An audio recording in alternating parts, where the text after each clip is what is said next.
안녕하십니까. T송입니다. 요즘 성장주에 물려있는 분들이 많이 계실 텐데요. 성장주, 언제 투자해야 하는지 그것을 알아보고요. 그리고 고점에서 매수 피하는 방법, 그 방법을 말씀드리도록 하겠습니다. 본인의 주식 실력을 늘리기 위해서 이 영상을 꼭 끝까지 봐주시기 바랍니다. 제가 컴퓨터 실력은 부족하여 화려한 영상, 재밌는 영상은 만들지 못하지만 내용만큼은 알차게 준비했습니다. 특히 초보자나 성장주에 손실보고 있는 분이라면 한 번 실패는 있어도 두 번 실패는 없다는 마음가짐으로 보시기 바랍니다. 자, 그러면 올해 주식시장에서 3월달에서 8월달 동안 성장주가 급등했고요. 그 이후에 고점에서 종목에 따라 20에서 50% 정도 하락한 종목들이 많이 있는데요. 그러면 3월달과 8월달에는 왜 상승했고 지금은 왜 하락하는지 그것을 알아보도록 하겠습니다. 그리고 고점에서 매수 피하는 방법도 제가 말씀드리도록 하겠습니다. 자, 국내 성장주에는 카카오, 네이버, 셀트리온, 삼성바이오로직스, 그리고 2차전지 관련주, 그 다음에 바이오, 그 다음에 5G 관련주 이렇게 들 수가 있는데요. 자, 그러면 차트를 먼저 한번 보도록 하겠습니다. 자, 이게 셀트리온인데요. 셀트리온 고점에서 지금 약 30% 지금 하락했고요. 이런 대형주도 30%나 하락했습니다. 그리고 삼성바이오로직스는 한 26% 정도 지금 하락했고요. 그 다음에 카카오를 보도록 하겠습니다. 카카오는 약 20%, 고점에서 약 20% 지금 하락 중이고요. 그 다음에 네이버는 그래도 상대적으로 적게 하락한 편이죠. 지금 17%, 고점에서 17% 하락했습니다. 그리고 2차전지 관련주 중에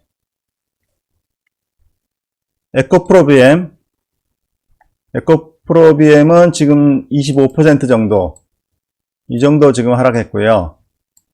그 다음에 첨보는 30% 정도 하락했습니다. 그리고 5G 관련주 중에 대표주자 KMW도 지금 27% 하락했고요. 그리고 마지막으로 오이솔루션을 보도록 하겠습니다. 5G 관련주죠. 오이솔루션은 좀 더 많이 하락했네요. 지금 37% 정도 지금 하락했습니다. 고점에서 37% 정도 하락했습니다. 이게 대표적인 국내 성장주인데요. 자, 그러면 급등 이유하고 급락 이유를 살펴보도록 하겠습니다. 저성장 시대에 성장성이 부각되어 미래에 벌어들일 매출액과 영업이익까지 주가에 반영을 했던 것입니다. 그러니까 미래에 지금 2020년인데 2021년, 2022년까지 회사에 따라서는 그것까지 주가에 미리 반영을 한 겁니다. 미래에 벌어들일 영업이익까지 현재의 주가에 반영해서 그렇게 해서 급등을 한 건데요. 자, 그러면은 급락 이유를 한번 살펴보도록 하겠습니다.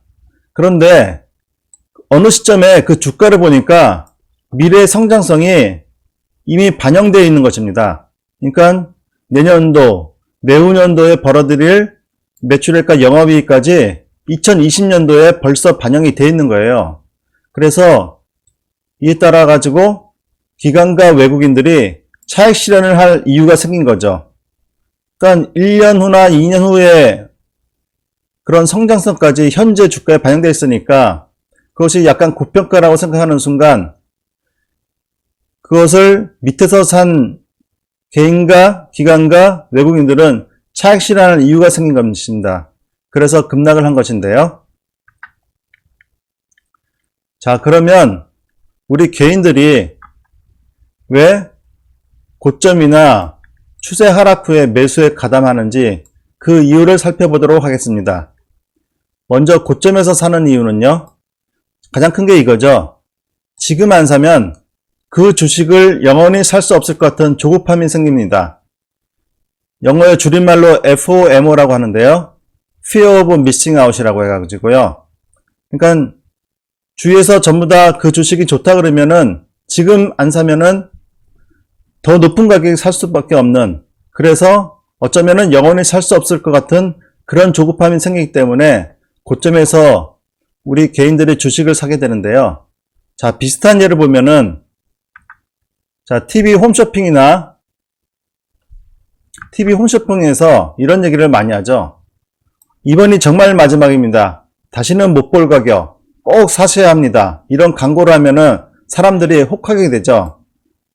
비슷한 조급증이 생기게 되어 있고요. 보험 마케팅도 마찬가지입니다. 내년부터 이 좋은 보험이 없어진다, 보험료가 오른다, 이런 식으로 해서 보험을 판매할 때가 있는데요. 이런 것도 전부 다 일종의 공포 마케팅? 뭐 그런 의미에서 마케팅 하는데, 주식도 마찬가지입니다. 지금 안 사면은 영원히 살 수 없을 것 같은 조급함이 생길 때, 이럴 때 고점에서 개인들이 주식을 사게 되고요. 그리고 또한 각종 언론이나 유튜브에서, 요즘은 유튜브가 좀 활성화되어 있기 때문에 해당 종목을 언급하고, 이 주식은 꼭 갑니다, 성장성이 있습니다, 지금 사면 물리지 않습니다, 이런 내용들의 방송을, 좀 자극적인 방송을 많이 하죠. 그런 해당 종목을 언급하고, 또한 주위에서 그 종목으로 돈 벌었다는 이야기가 들리면은 왠지 나만 소외된 것 같은 느낌, 그런 느낌이 들기 때문에 고점에서 개인들이 주식을 사게 되는데요. 자, 이게 고점에서 개인들이 주식을 사는 이유고요. 그리고 고점에서는 안 사더라도 일정 하락 후 매수하는 이유가 있죠. 그러니까 주식을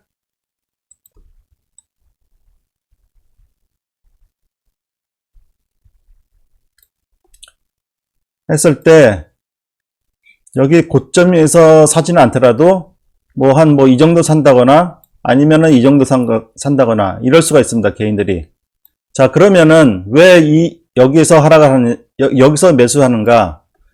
자, 이 정도 떨어졌으면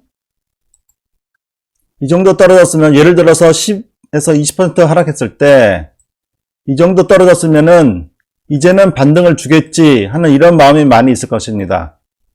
왜냐면은 이 당시에는 다시 반등을 주고, 떨어져도 반등을 주고 다시 상승했기 때문에 여기서도 떨어지면은 다시 상승을 하지 않겠는가, 이런 기대 심리가 있을 것입니다. 그래서 일정 부분 하락 후에 매수하는 이유가 될 것이고요. 반등 주겠지, 또한 전고점 근처까지 가겠지, 지난번에도 하락 후 상승했어, 이런 심리가 있기 때문에 이렇게 하락할 때 이 상황에서 매수를 하게 되는 것입니다. 그런데도 주가는 계속 하락하고 있죠. 이게 주가의 추세라는 게 있는데요. 상승 추세도 마찬가지지만은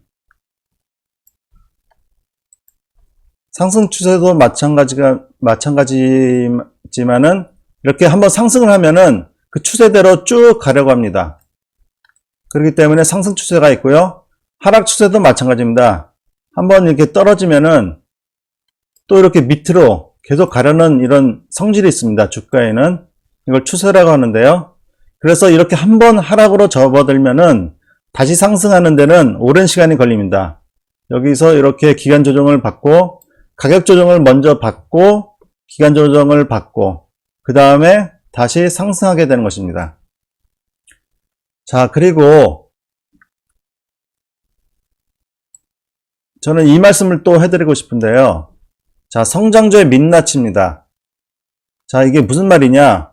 그러니까 너무 고평가되어 있다는 거죠. 주가가 벌써 많이 올라와 있어 가지고 주가가 먼저 많이 올라와 있어 가지고 고평가되는 것입니다. 그러니까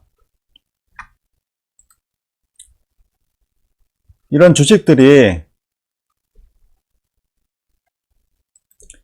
이 당시에 많이 오이솔루션인데요. 많이 올라왔고 지금 내려왔는데, 그러니까 지금이 많이 떨어지긴 했지만은 어떻게 보면은 지금 가격이 그 정상화되어가는 과정, 그렇게 볼 수가 있는 것입니다. 그러니까 이 당시 현재 최근에 많이 떨어지고 있지만은 이 당시 상승할 때 지나치게 오른 것입니다. 다 셀트리온도 마찬가지죠. 자, 그러니까 이 당시 오를 때 미래의 성장성, 미래에 벌어들일 매출액과 영업이익까지 전부 다 그것을 반영을 지금 하고 있기 때문에 어느 순간이 되면은 이게 너무 많이 반영됐구나, 이 정도면 팔아야 되겠네, 이런 생각이 여기서 산 사람들은 그런 생각이 들 것입니다. 그래서 여기서 매도를 계속 지금 하고 있는 거고요. 그래서 추세가 이렇게 내려오는 것입니다. 저는 이걸 성장주의 민낯이라고 표현을 하고 싶은데요. 그러니까 지나치게 올라갈 때 많이 반영되었다. 지금은 어떻게 보면은 좀 이 종목을 가지고 계신 분들한테는 기분 나쁜 얘기일 수 있지만은 지금이 정상화되고 있는 과정이다. 저는 그렇게 보고 있습니다. 그래서 그 당시 상승할 때 오버슈팅이 나왔던 거고요. 과매수가 나왔던 것입니다.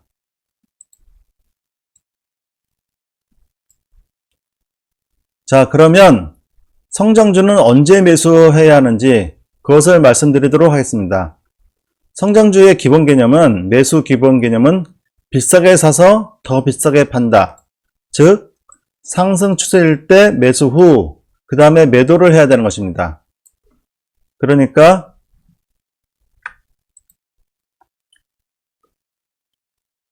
이때 이렇게 상승 추세일 때 이때 매수를 해야 되는 것이고요. 이렇게 하락 추세일 때는 매수를 하면 안 되는 것입니다.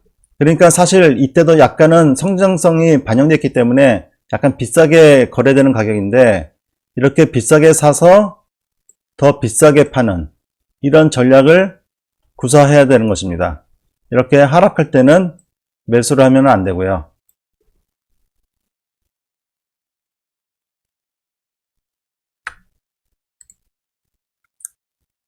자, 그러면은 언제가 상승 추세고 언제가 하락 추세인지 그것을 말씀드리도록 하겠습니다. 자, 상승 추세는 그 이평선 캔들 차트의 5일선, 21선, 61선 그런 이평선들이 일정하게 올라갈 때, 그럴 때는 상승 추세고요. 하락 추세는 5일선과 21선이 역배열된 상태나 그 직전 상태, 이때는 하락 추세가 되는 것입니다. 이때는 그래서 매수를 신중하게 해야 되는 것입니다. 자, 보시면은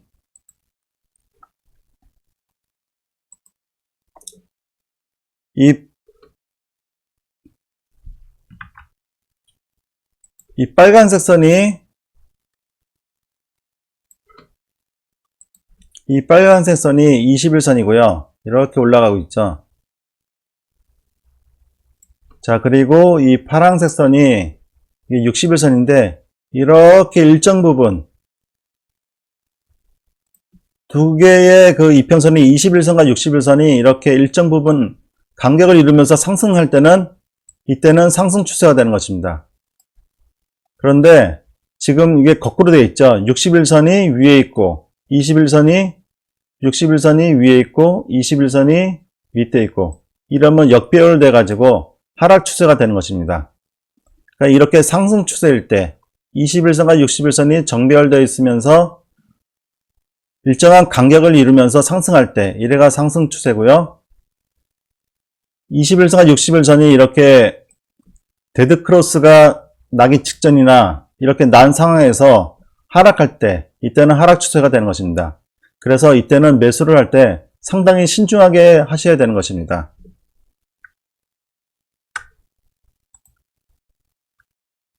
자, 그러면 제가 고점 징후를 말씀드리도록 하겠는데요.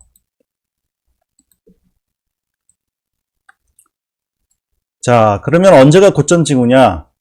자, 어떤 주식이 일정하게 올라가다가 어느 순간 이평선들의 이격이 크게 생깁니다.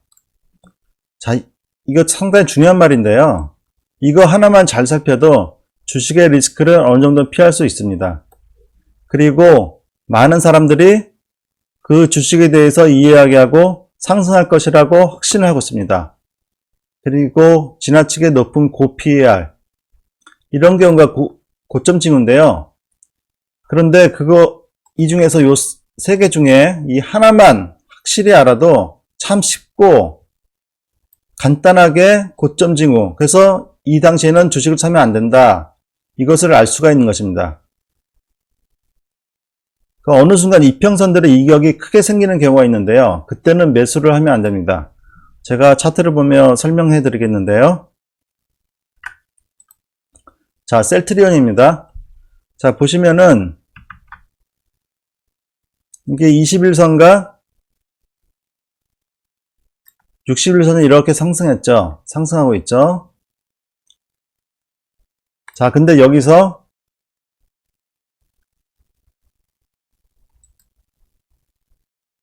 벌써 이격이 이렇게 많이 벌어져 있죠. 21선과 61선. 여기는 이격이 좁은데 여기는 벌써 많이 벌어져 있습니다. 이럴 때는 절대 매수하면 안 됩니다. 이럴 때는 10중 8구 고점입니다. 그러니까 요거 하나만 알아도 주식의 리스크는 쉽게 어느 정도는 피할 수 있습니다. 100% 피할 수 없다고는, 100% 피할 수 있다고는 말씀 못 드렸지만은 어느 정도는 피할 수 있습니다. 그러니까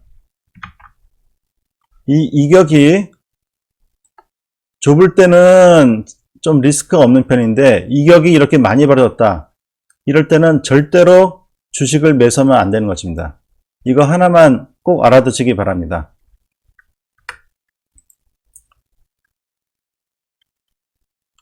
자, 그러면 마지막으로 고점에서 매수하는 것을 피하는 방법, 내 계좌를 지키자. 조금 전에 말씀드렸다시피 이격이 크게 난 종목은 주위에서 아무리 좋다 해도 쳐다보지 않는 게 좋습니다. 그것이 리스크에서 벗어나는 길이고요. 그리고 주가가 많이 올라와 있을 때는 밸류에이션이 그 영업이익에 적당한지, 미래의 성장성을 반영했다 그렇더라도 너무 지나치게 밸류에이션이 높은 것은 아닌지, 그런 것을 자주 의심해 보는 게 좋습니다. 특히 상승장, 강세장에서는 큰 문제가 안 되는데 행보장이나 하락장에서는 주식에 대한 의심을 자주 하는 게 좋습니다. 그리고 많이 올라온 상황에서 더 상승하더라도 이 주식은 나하고 인연이 아니구나 하는 마음가짐이 중요하고요. 그래서 이렇게 많이 올라온 주식보다 다른 상승 축에 있는 주식을 찾아보는 게 좋습니다. 자, 오늘은 성장주 언제 투자해야 하는지, 그리고 고점에서 매수 피하는 방법, 그것을 말씀드렸는데요. 참고하시어 성공 투자하시기 바랍니다. 고맙습니다.